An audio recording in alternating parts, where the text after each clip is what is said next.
Desde pequeños nos enseñan en la escuela que toda persona, sin importar su raza, sexo o religión, es merecedora de respeto, que cada ciudadano desde su nacimiento es dotado de un conjunto de derechos constitucionales que le permitan gozar de una calidad de vida digna, y que el Estado, en su función de cabeza administrativa de una sociedad, debe garantizar que dichos derechos se cumplan. Lo que no nos enseñan en la escuela es que toda esta retahíla de constitucionalidad y garantías civiles es una completa farsa. Lo que no nos enseñan es que el Estado, sea de derecha o de izquierda, no tiene ninguna soberanía porque está bajo el control de logias y grupos secretos que mueven los hilos para favorecer a una élite acomodada.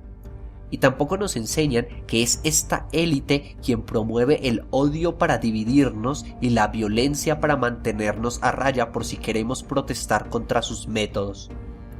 Hoy te mostraré cómo esta élite ha sembrado los males de la segregación y la represión estatal como formas de mantenernos controlados. Primero, hay que indagar sobre los antecedentes que los encontramos en la colonización al Nuevo Mundo. Si quieres saber cómo las sociedades secretas se hicieron con el control del continente americano, te invito a ver nuestro documental La cara oculta de la conquista de América, que hallarás en nuestra página de Facebook. Míralo y entenderás la raíz de tanto yugo y desigualdad. De momento te contaré que durante la Edad Media la élite ya ejercía control a través de la llamada nobleza negra de Venecia, conformada por las familias europeas más adineradas de la época y que hoy día subsiste ramificada en grupos como la masonería, el Club Bilderberg y los Illuminati. Durante 1701, por ejemplo, el rey Felipe V de España, perteneciente al linaje de los Borbones y emparentado con la nobleza negra de Venecia a través de su esposa Isabel de Farnesio, concedió permiso a la Real Compañía Francesa de Guinea para traficar con esclavos negros en sus rutas marítimas. Esta compañía fue creada por Luis XIV, rey de Francia, quien además era abuelo del rey Felipe V. Vaya casualidad. Este mal se repetiría con la conquista a tierras africanas y el posterior proceso de esclavitud a los pueblos que allí residían. Una misión que fue posible gracias a la Conferencia de Berlín entre 1884 y 1885, en la que participaron líderes de potencias mundiales como el Reino Unido, Francia, Alemania y Bélgica. Dicha reunión fue impulsada por el canciller alemán Otto von Bismarck, que servía al rey Guillermo I, quien pertenecía a las logias masónicas de Prusia, como ves en la foto. Parte de esta exploración fue financiada por dos periódicos, el Daily Telegraph y el New York Herald. Dos de los principales esclavistas que adquirieron renombre tras esta colonización fueron el rey Leopoldo II, quien pertenecía al linaje real Sajonia-Coburg-Gotha, del que desciende la familia Windsor de la corona británica y cuyo duque Ernesto II fue uno de los asistentes de Adam Weishaupt, fundador de los Illuminati. Leopoldo II fue además el responsable del exterminio de entre 2 y 15 millones de habitantes de la República del Congo gracias a la explotación minera y el trabajo forzado.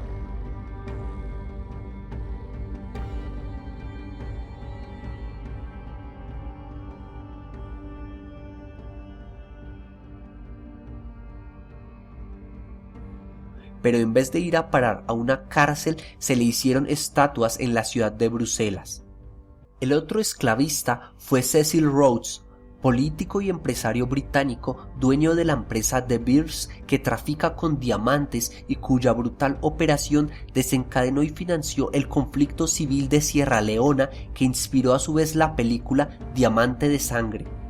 Lo que resulta más llamativo es que Rhodes fue financiado por la casa Rothschild, como leemos en la historia de la empresa De Beers. Los mismos Rothschild que pertenecen a los Illuminati y que hoy día, como te mostré en el video, asquerosamente ricos, ostentan una fortuna de más de 5 trillones de dólares, fortuna entonces manchada con la sangre del suelo africano. Pero hay más. Gran parte de la segregación racial que tuvo lugar en los Estados Unidos luego de la Guerra de Secesión fue gracias al pacto conocido como Compromiso de 1877, aceptado por el entonces presidente de Norteamérica, Rutherford B. Hayes, miembro de los masones, según vemos en la lista del libro Profecía Descubierta del autor John W. Buckley.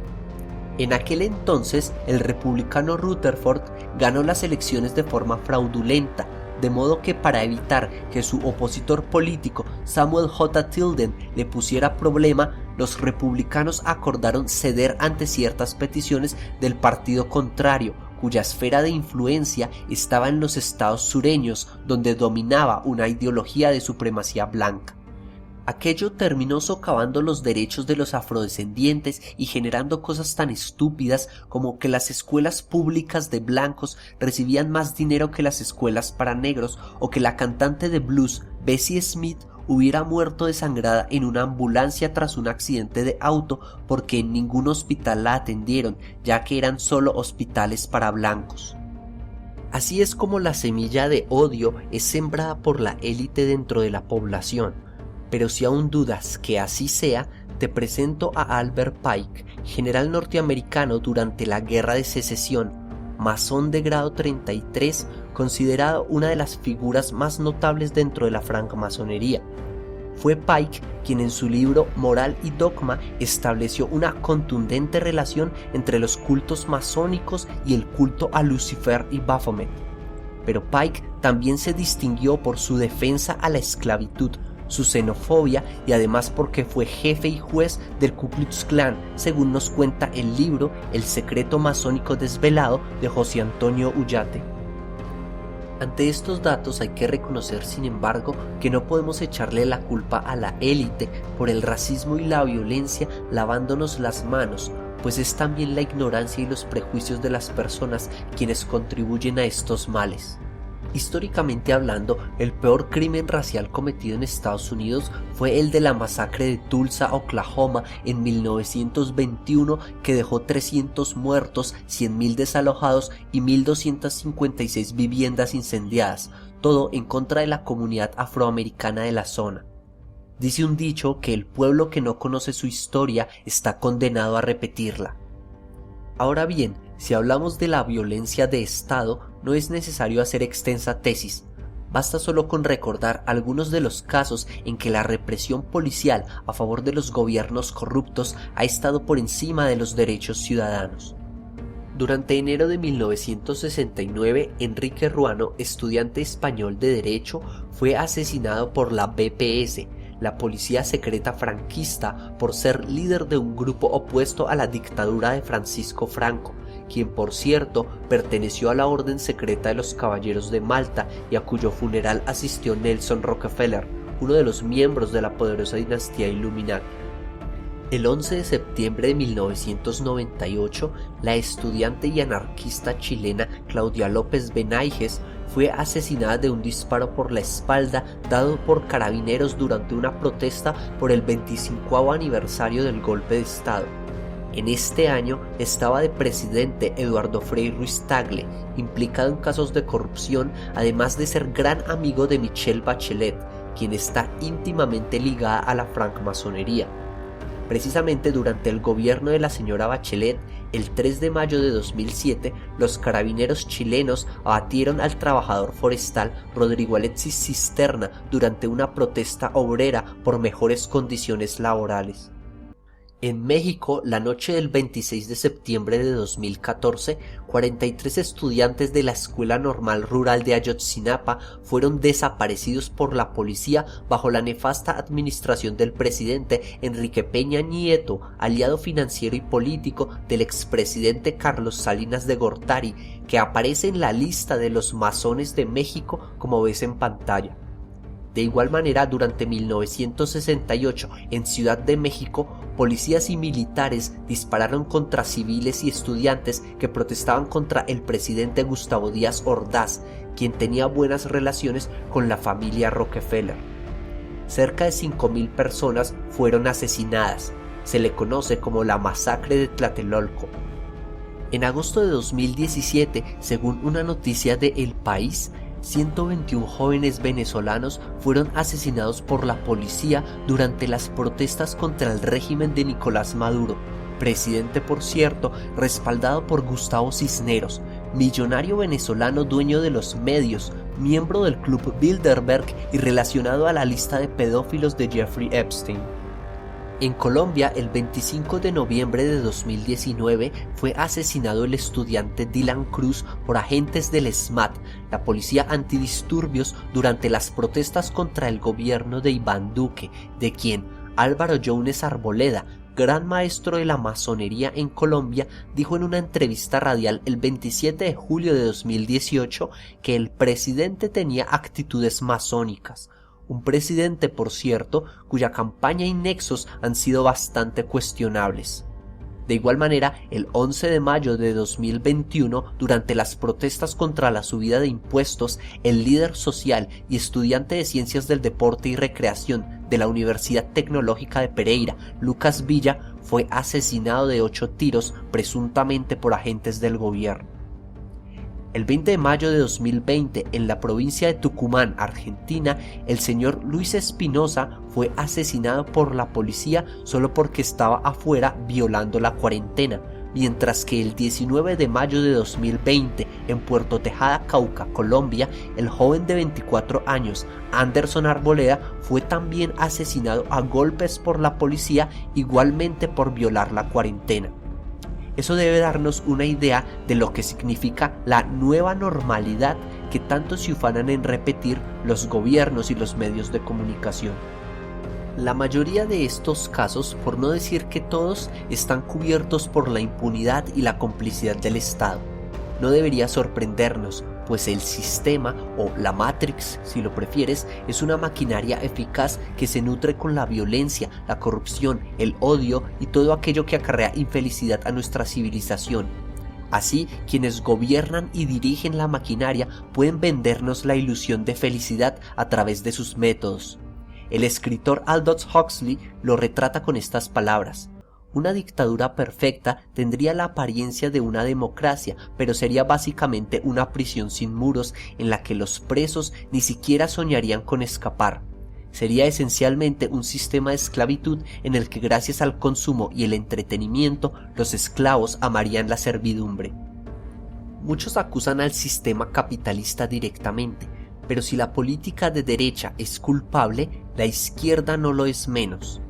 En el libro Sinfonía en Rojo Mayor, escrito en 1952 por el médico José Landowski, se cuenta la declaración de un líder comunista llamado Christian Rokowski, quien informó que varios de los bloques comunistas actuaron bajo órdenes de la familia Rothschild para ejecutar la llamada Gran Purga a finales de 1930 y que ayudó a consolidar el poder del dictador Joseph Stalin, cuyo régimen dejó entre 3 y 50 millones de muertos.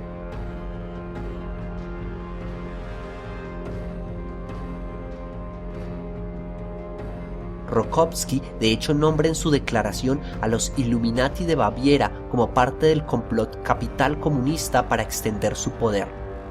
Esto debe darnos una idea de que la consabida lucha política entre derecha e izquierda es solo un circo para crear divisiones entre el pueblo y distraerlos de quienes ostentan realmente el poder.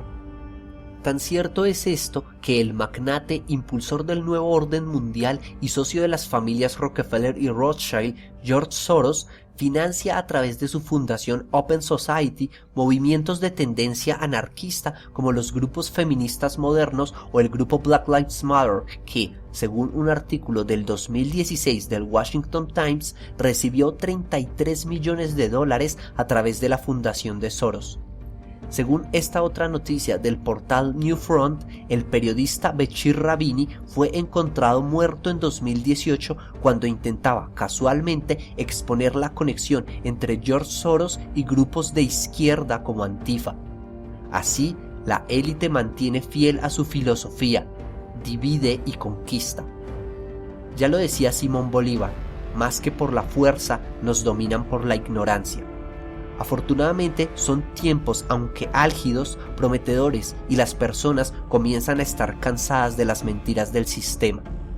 Hoy más que nada, ideas como libertad, verdad y justicia comienzan a adquirir una nueva dimensión que amenaza poco a poco con resquebrajar la sociedad establecida, no porque se ensalce el anarquismo, sino porque la noción de alcanzar un mundo mejor empieza a brotar como prioridad dentro de la mayoría.